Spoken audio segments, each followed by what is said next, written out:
এখন আমরা আলোচনা করব স্ট্রেন অ্যাট ফ্লেঞ্জড ওয়াল। ফ্লেঞ্জড ওয়াল বলতে এখানে টি শেপের যে ওয়াল সেটাকে বোঝানো হচ্ছে যে এই টি শেপের ওয়ালে বাউন্ডারি এলিমেন্ট কেন নেসেসারি সেটা একটু আমরা বোঝার চেষ্টা করি।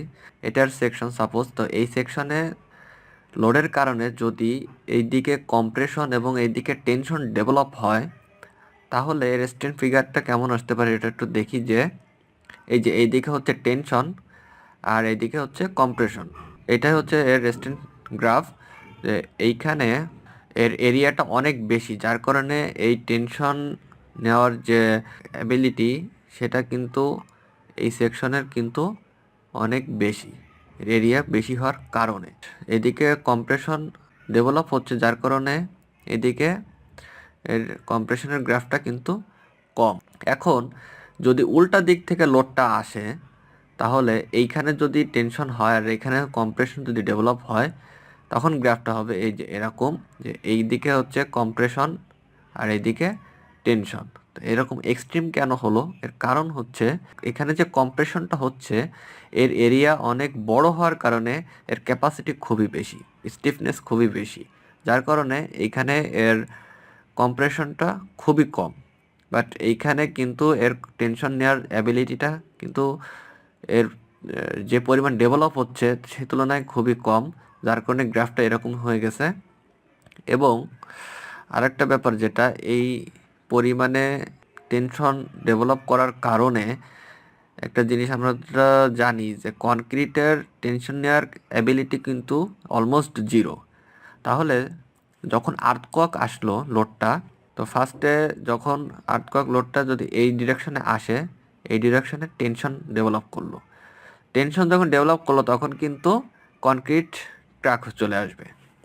তো যখন কনক্রিটের ক্র্যাক চলে আসলো তখন পরের ধাপে যখন সাইকেল হয়ে আবার আর্থকোয়াক লোডটা আসবে তখন এখানে কম্প্রেশন জেনারেট হলো। তো টেনশনের কারণে কিন্তু অলরেডি কনক্রিট ক্র্যাকড। তো এখন আবার যখন কম্প্রেশন আসলো তখন কিন্তু এটা আর ওই কনক্রিট নিতে পারবে না। তো যখন না না নিতে পারবে তখন কিন্তু এইখানে যে স্টিলটা থাকবে সেই স্টিলটা বাকলিং হয়ে যাবে। সেই স্টিল যদি স্পেশাল বাউন্ডারি এলিমেন্টের রিকোয়ারমেন্ট অনুযায়ী ডিটেলিং না করা থাকে তখন কিন্তু সেটা আর নিতে পারবে না, তখন এটা বাকলিং হয়ে বের হয়ে যাবে। তো এই কারণেই মূলত এই টি শেপের ওয়ালের জন্য স্পেশাল বাউন্ডারি এলিমেন্ট অবশ্যই দেওয়া প্রয়োজন, বিশেষ করে এই জায়গায় তো দিতেই হবে। তো এরপরে আসলাম out of plane wall buckling modes. যে এখানে আউট অফ প্লেনের জন্য বাকলিং মোডটা কীরকমভাবে হতে পারে, এই যে আমরা একটা ফিগারটা যদি দেখি, এই যে একটা ফিগার, এর একটা ফিগার, এটা হচ্ছে আউট অফ প্লেন শেয়ারের কারণে।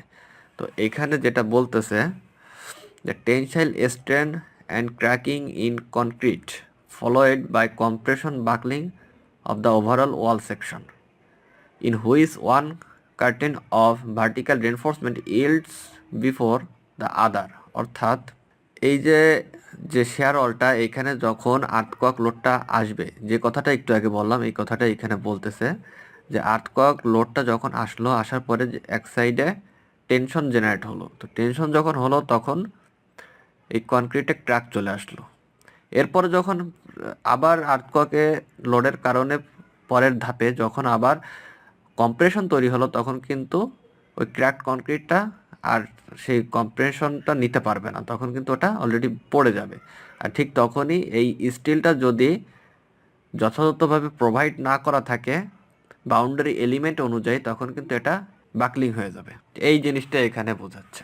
এরপরে যেটা বলতেছে compression strain and subsequent spalling of concrete cover, অর্থাৎ কম্প্রেশন স্ট্রেনের কারণে কিন্তু কনক্রিটের যে কভার সেটা স্পেলিং হবে, which lead directly to buckling instability and out of plane deformation or results in a reduced wall section that is more susceptible to tensile strain followed by compression buckling। মানে এই যে যে কনক্রিটের যে কাভারটা clear cover, যেটা যখন এইভাবে প্রেশারটা আসলো টেনশনটা হলো, টেনশন হওয়ার ফলে কনক্রিট তো টেনশন নিতে পারলো না, তখন ক্লিয়ার কাভারটা ক্র্যাক হয়ে পড়ে গেল, তখন কিন্তু গ্রস এরিয়াটা কমে যাচ্ছে।